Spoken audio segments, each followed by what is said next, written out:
The Solomon Islands wake slowly under the early orange haze of morning. But inside one studio tucked behind palm trees and dusty streets, the day begins with a spark, not just of electricity, but of purpose. Jabez Manaka moves like he owns the air. His vision impaired, but his direction clear. He doesn't see the walls, but he knows them.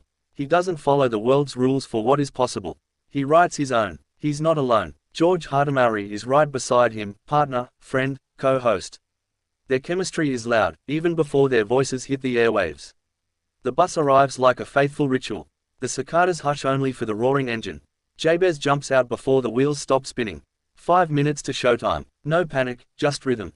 Just instinct. Just years of forging confidence in a world that never handed it to them. They enter with determination. Jabez trails his fingers along the familiar walls, the echoes of early mornings guiding him. This is his second home. The studio isn't a workplace. It's a statement. George flips on lights with one hand and curses the broken air conditioner with the other. This is real life, not the fantasy of postcards. But it's their life. And they show up. 6 a.m. sharp. No excuses. Just commitment. Headphones on. Switches flipped. Mics live. Breath in. And they begin. Good morning and welcome back. George shouts into the dawn. And so begins another day, not just of broadcasting, but of shattering expectations. For people with disabilities in the Solomon Islands, life has not always offered visibility.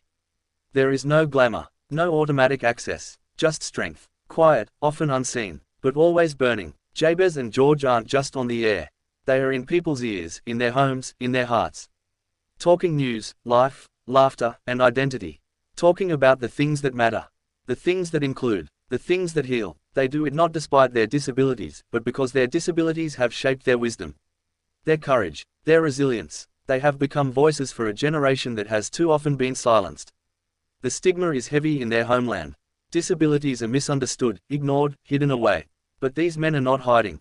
They're laughing, debating, leading. And every morning, when the theme music rolls in and their words crackle through speakers across the islands, something powerful happens: representation. The invisible becomes undeniable. The sideline becomes center stage. Each show is more than radio, it's resistance. It's a call to every child with a difference who wonders if there's space for them in this world. It's a reminder that success doesn't come from perfection, it comes from persistence. Jabez wasn't born with opportunity. He carved it. George didn't inherit a platform. He built it. Together, they create not just sound, but movement.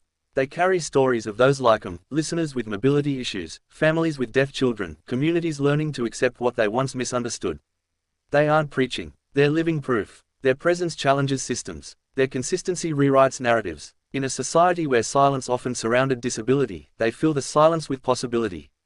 And beyond the studio, their influence spreads. Workshops, school visits, community conversations. They are everywhere, because they have to be.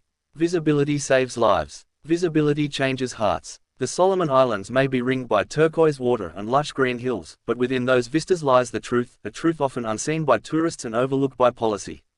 A truth where disability is met with obstacles, both physical and cultural. But in the truth lives change. It lives in the footsteps of Jabez as he climbs those tiled stairs. It lives in George's hands as he fidgets with faulty equipment and still delivers the news. It lives in the laughter they share when the mic goes off and the room grows warm. The studio is a microcosm of hope. A soundproofed revolution. Every episode they deliver is an act of love. Love for their people. Love for their future. Love for a more inclusive Solomon Islands. It's not just about them.